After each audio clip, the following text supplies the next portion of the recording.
Сәлем менің ютубтағы оқырмандарым, көрермендерім. Сіздермен де қауышпағалы көп болды. Енді мен сол сіздердің мына комментарийге қалдырған жазбаларыңа орай бәрін де сұрап жатсыздар. Көп рахмет. Жиі шығып, осындай бір жақсы жеңіл көп нәрсені түсіндіресіз. Ары қарай да осы біз сұраған тақырыптарды айтып отырсаңыз деп өтініш қалдырған екенсіздер. Енді сол өтініш бойынша тағы да мен өзімнің видеоларымды жүктейтін боламын. Әрине, арада мына Facebook деген желідегі жұмысымды бір арнаға қоюым керек болды. Сол жерде осы айтылып жүрген тақырыптардың барлығында жазба түрде жазамын деп алдында мақсат қойғанмын. Сонымен осы 3-4 ай аралықта ютубқа шықпай кеттім. Сол аралықта мен өзімнің Facebooktағы парақшамды дамыттым. Facebooktағы да парақшамның төменге сілтемесін қалдырам. Оған кіріп, көптеген осы энергияға қатысты, адамның бойындағы күш қуаттың, адамның басындағы неше түрлі мәселелерге орай көптеген жазбаларымен оқып танысуларыңызға болады.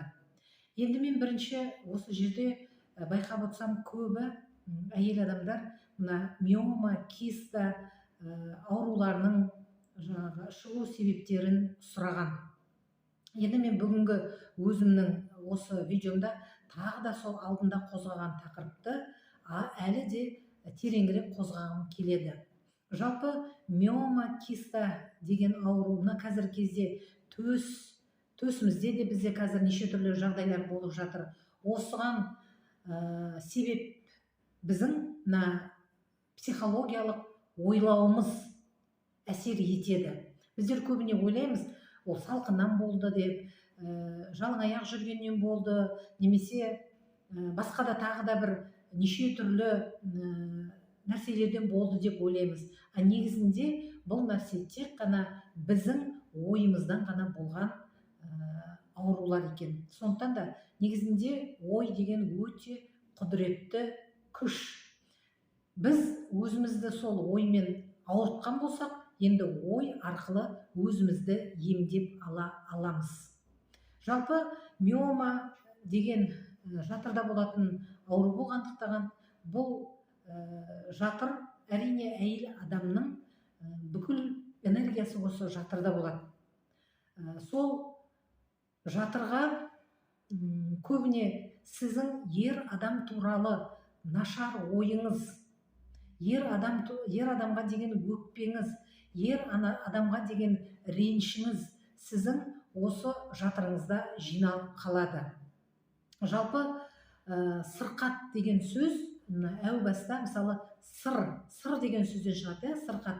Көбіне осы біз ішіміздегі болып жатқан жайларды ашып айтпағандықтан бір-бірімізбен дұрыс түсініспегеннің кесірінен, ішіміздегі ойды сыртқа шығармағанымыздан болатын нәрсе.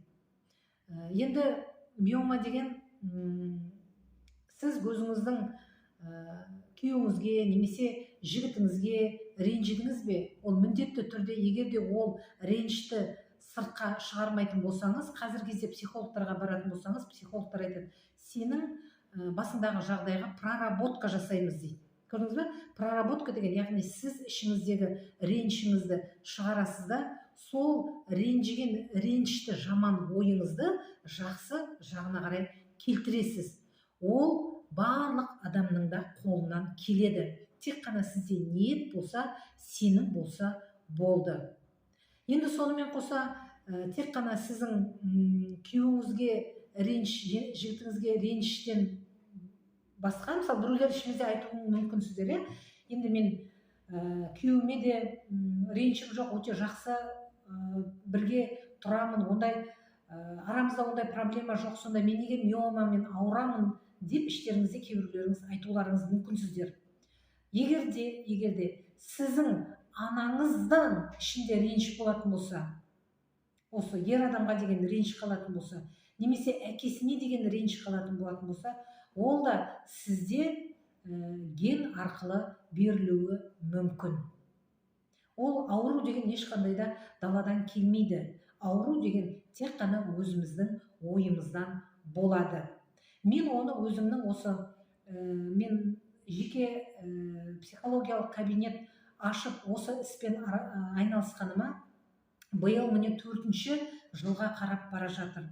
Мен оны басқа нәрселерге сүйенбей ақ өзімнің жеке тәжірибемнен ақ мен осыны білемін. Мен қаншама әйел адамдарға осы жағынан кеңес бердім.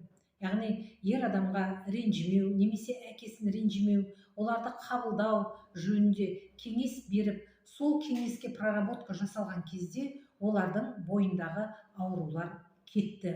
Жалпы мен өзім де бұрында жатырымда көптеген осындай бір жағдайлар болған. Менде де жаңа айтып отқандай, енді үлкен көлемде болмаса да, кішкентай көлемде жатырымда келеңсіздіктер болған. Бірақ соның барлығында мен осы біріншіден білім арқылы, өзімді өзім жаңағы тазарту арқылы, ойымды тазарту арқылы, өзімнің күнделікті әдеттерімді өзгерту арқылы ол аурудан мүлдем айырылдым, мүлдем құтылдым. Сондықтан да құрметті осы жердегі қыздар, осы мәселеге дұрыстап түсіністікпен қарайық. Ойланайық, кімге ренжіп жүрміз, неге ренжіп жүрміз.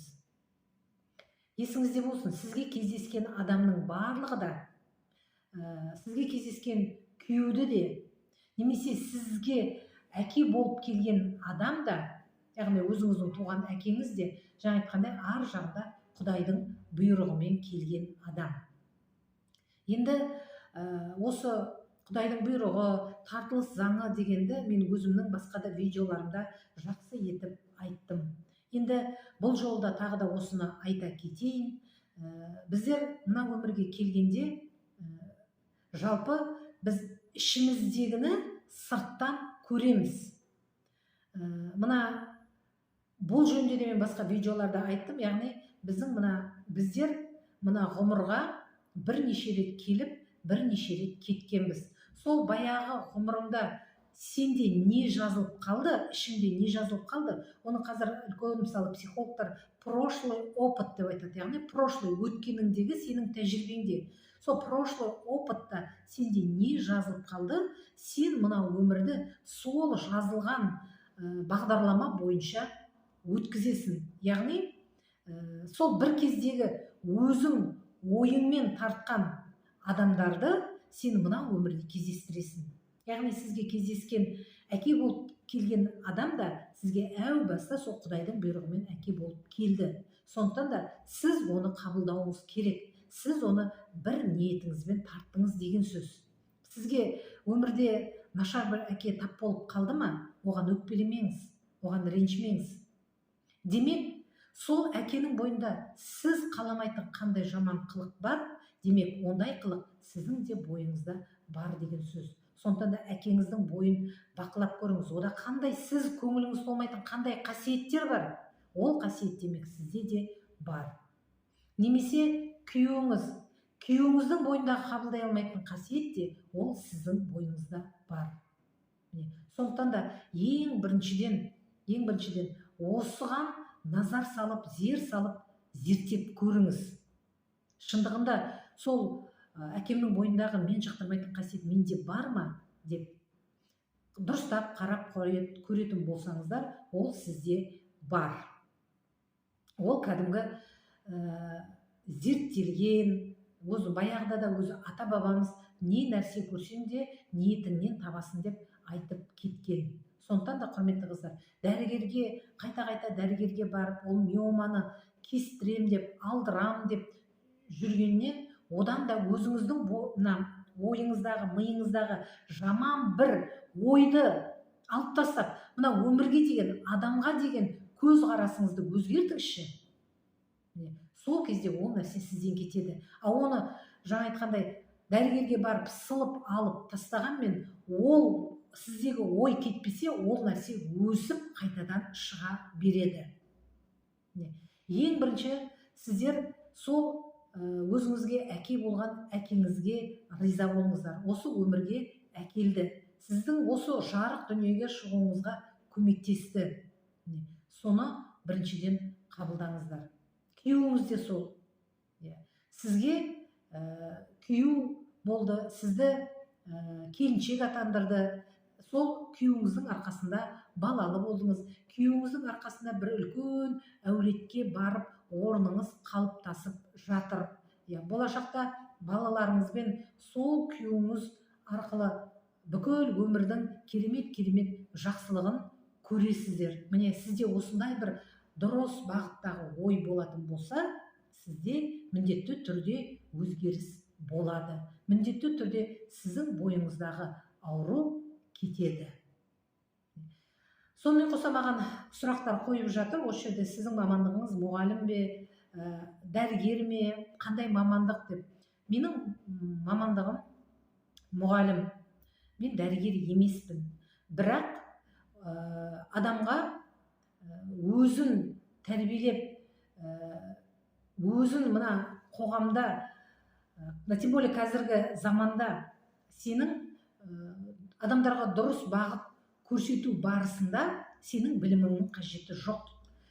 Оның орнына сенің өзіңнің өмір тәжірибең пайдасын тигізеді. Мен бұл жердегі барлық өзімнің постларымда өзімнің оқығаным, өзімнің жеке басымдағы тәжірибелерім арқылы ғана шығып, өзімнің ойларымды ортаға саламын. Сондықтан да қыздар, осы жердегі апайлар, тыңдап отқан адамдар, өзіміздің жауапкершілігімізді өзіміздің қолымызға алайық. Мына қазіргі заманда жалпы адамдар жайлап осы мына осознанность дейді, сол осознанностьқа жайлап келе жатыр. Қазір тазаланатын заман, ойды тазалайтын заман. Бекерден бекер қазір кезде Алла тағала өзі психологтарды, осындай жақсы әңгімелерін айтатын адамдарды бекерден бекер жіберіп жатқан жоқ. Арада сондай бір кезең болды, бәріміз де дүние қуалап кеттік, өмірдің мәні ақша деп ойладық, осы бір сетевой бизнес деп жүрдік, ойбай ақша табуымыз, қатардан қалмауымыз керек деп сол бағытқа жаппай кеткен кезде елдің арасында ауру көбейді. Аурудың көбейгенін тамақтан көріп жатырмыз, біреуіміз экологиядан көріп жатырмыз, біреуіміз тағы бір нәрселерден көріп жатырмыз. Олардың барлығы да тек қана жанама себептер. Негізгі себеп адамның ойы. Сондықтан да ой тазармай, сіздің бойыңыз тазармайды. Қазіргі болып жатқан түрлі марафондар, түрлі білім беретін де жақтары бар қазір, бірақ соның ішінен сіздер таңдап білуіңіз керек. Ең біріншіден адамға мына даналық ілімін игеру керек. Даналық ілімін игермей адам ешқашанда алға жылжи алмайды. Даналық ілімін игермей адам ешқашанда үлкен табысқа жете алмайды. Сондықтан да ең бірінші өзіміздің қазақтың даналығына бас қойыңыздар. Ең бірінші сіздің ниетіңіз өзіңіздің ниетіңізді тазалау болу керек. Ал егер де сіздің ниетіңіз жаңа айтқандай дүния болып кететін болса, онда сіз алысқа ұша алмайсыз. Ең бірінші сіздің ниетіңіз осы өзіміздің даналық болу керек. Енді өзімнің осы видеомды келесі мен өзімнің орай деген тақырыпты қозғайтын болайын. Яғни орай деп отқанымыз не? Естеріңізде бар болса, біз кішкентай кезімізде басында екі орайы бар адамды көретін болса, немесе бала дүниеге келетін болса, мына адам үлкейгенде мына бала екі әйел алады, немесе басында екі орай қыз болатын болса, екі күйеуге шығады деп жататын еді. Мен келесі видеомда осының мәнін ашып беретін боламын. Менің каналыма тіркеліңіздер, өздеріңіздің ойларыңызды, комментарийлеріңізді қалдырыңыздар. Үнемі байланыста бола берейік.